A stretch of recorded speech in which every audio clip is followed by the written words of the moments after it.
চিংড়ি মাছ দিয়ে তো অনেক রেসিপি খেয়েছেন। আজকে দুর্দান্ত স্বাদের চিংড়ি মাছ দিয়ে একটা রেসিপি শেয়ার করব।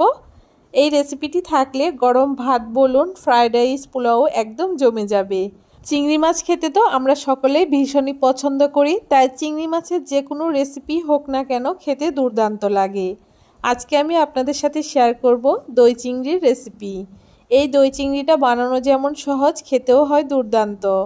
এই গরমে অবশ্যই একবার এই পদ্ধতিতে দই চিংড়ি তৈরি করে খেয়ে দেখবেন, আশা করি আপনাদের খুব ভালো লাগবে। কিভাবে খুব সহজে এই গরমে দই চিংড়ি তৈরি করে নিতে পারবেন চলুন দেখে নিয়ে যাক আজকে আমার এই ভিডিওতে। দই চিংড়ি তৈরি করার জন্য প্রথমে এখানে আমি চিংড়ি মাছ নিয়ে নিয়েছি। আমি আমার পরিমাণ অনুযায়ী এখানে চিংড়ি মাছ ব্যবহার করেছি। চিংড়ি মাছগুলোকে খুব ভালো করে ধুয়ে পরিষ্কার করে নিয়েছি। আর অবশ্যই আমি এখানে চিংড়ি মাছের খোসা ছাড়িয়ে নিয়েছি। আপনারা চাইলে চিংড়ি মাছের খোসা সমেত এই রেসিপিটা তৈরি করতে পারেন। এখন সামান্য একটু নুন দিয়ে খুব ভালো করে চিংড়ি মাছগুলোকে মাখিয়ে নিচ্ছি। নুন দিয়ে খুব ভালো করে চিংড়ি মাছগুলোকে মাখিয়ে নেওয়ার পরে সাইডে রেখে দিচ্ছি। এদিকে একটা মিক্সিং বাটি নিয়ে নিয়েছি আর তার মধ্যে মিডিয়াম সাইজের একটা পেঁয়াজ দিয়ে দিয়েছি টুকরো করে। তার সাথে 5 থেকে 6 কোয়া রসুন দিয়ে দিয়েছি। স্বাদ অনুযায়ী যতটা ঝাল খাবো সেই অনুযায়ী 2টো কাঁচা লঙ্কা দিয়ে দিয়েছি আর 1 ইঞ্চি মতো আদার টুকরো দিয়ে দিয়েছি। ঝালটা অবশ্যই আপনারা আপনাদের পছন্দ অনুযায়ী ব্যবহার করবেন। এখন খুব ভালো করে মিহি একটা পেস্ট তৈরি করে নিয়েছি। আপনারা চাইলে এই পেস্টটা শিলনোড়ায় তৈরি করে নিতে পারেন। মশলার পেস্টটা এখানে আমার তৈরি করে নেওয়া হয়ে গেছে। অপর একটা বাটিতে আমি 2 চামচ মতো টক দই নিয়ে নিয়েছি আর এই টক দইটা আমার ঘরে পাতা টক দই। এখন খুব ভালো করে টক দইটাকে একটুখানি ফেটিয়ে নিচ্ছি যাতে কোনো রকম দলা দলা ভাব না থাকে। দেখুন খুব ভালো করে টক দইটাকে আমি ফেটিয়ে নিয়েছি। এখন টক দইটাকেও সাইডে রেখে দিচ্ছি। এখন উনানে একটা কড়াই বসিয়ে দিয়ে পরিমাণ মতো তেল দিয়ে দিয়েছি। এখন তেলটাকে খুব ভালো করে একটু গরম করে নেব। তেলটা খুব ভালো করে গরম করে নেওয়ার পরে মিডিয়াম আঁচে এখন চিংড়ি মাছগুলোকে দিয়ে উল্টে পাল্টে একটুখানি লাল করে ভেজে নেব। তবে খুব বেশি লালচে করে ভাজা যাবে না চিংড়ি মাছগুলো, তাহলে শক্ত হয়ে যাবে, খেতে ভালো লাগবে না। এভাবে করে মোটামুটি 2 মিনিট মতো উল্টে পাল্টে চিংড়ি মাছগুলোকে ভেজে নিলেই হবে মিডিয়াম আঁচে।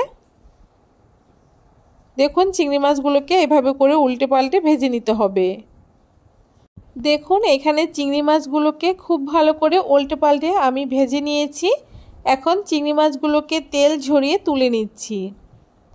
চিংড়ি মাছগুলোকে তুলে নেওয়ার পরে ওই তেলের মধ্যেই এখন আমি ফোড়নের জন্য দিয়ে দিচ্ছি গোটা গরম মশলা।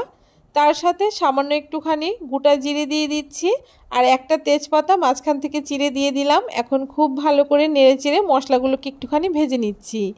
মশলাগুলো একটুখানি লাল করে ভেজে নেওয়া হয়ে গেছে। এখন আগে থেকে পেস্ট করে রাখা আদা, রসুন, কাঁচা লঙ্কা আর পেঁয়াজের পেস্টটাকে দিয়ে দিচ্ছি। এখানে আমি 4 চামচ মতো মশলার পেস্ট ব্যবহার করেছি। মশলার পেস্টটাকে দেওয়ার পরে উনানের আঁচটাকে মিডিয়ামে করে দিয়ে এখন খুব ভালো করে নেড়ে চেড়ে মশলাটাকে একটুখানি ভেজে নিচ্ছি। মশলাটাকে খুব ভালো করে একটুখানি নেড়ে চেড়ে কিছুক্ষণ রান্না করে নেওয়ার পরে এখন এখানে গুঁড়ো মশলা আমি ব্যবহার করছি। এখানে আমি 1/2 চামচ মতো ধনে গুঁড়ো, সামান্য একটু কাশ্মীরি লঙ্কার গুঁড়ো ব্যবহার করছি কালারের জন্য। স্বাদ অনুযায়ী নুন দিয়ে দিলাম আর 1/2 চামচ মতো চিনি ব্যবহার করেছি। চিংড়ি মাছের যে কোনো রেসিপিতে একটুখানি চিনি ব্যবহার করলে খেতে ভালো লাগে। এখন সমস্ত মশলাগুলোকে একসাথে এভাবে করে নেড়ে চেড়ে আবারও বেশ কিছুক্ষণ রান্না করে নেব। মশলার কালারটা যতক্ষণ না চেঞ্জ হয়ে যাচ্ছে আর মশলা থেকে তেল ছেড়ে যাচ্ছে ততক্ষণ খুব ভালো করে মিডিয়াম আঁচে মশলাটাকে একটুখানি কষিয়ে নিতে হবে। দেখুন মশলাটা এখানে আমার কষিয়ে নেওয়া হয়ে গেছে। মশলার কালারটাও চেঞ্জ হয়ে গেছে আর মশলা থেকে বেশ অনেকটা তেলও ছেড়ে গেছে।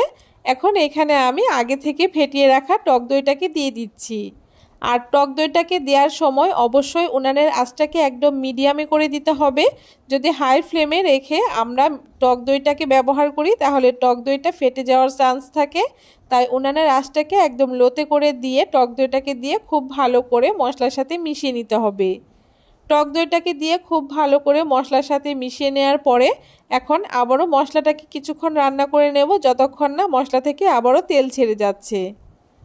দেখুন মশলাটাকে খুব ভালো করে নেড়েচেড়ে কষিয়ে নেওয়ার পরে আবারও মশলা থেকে খুব সুন্দর তেল ছেড়ে দিয়েছে।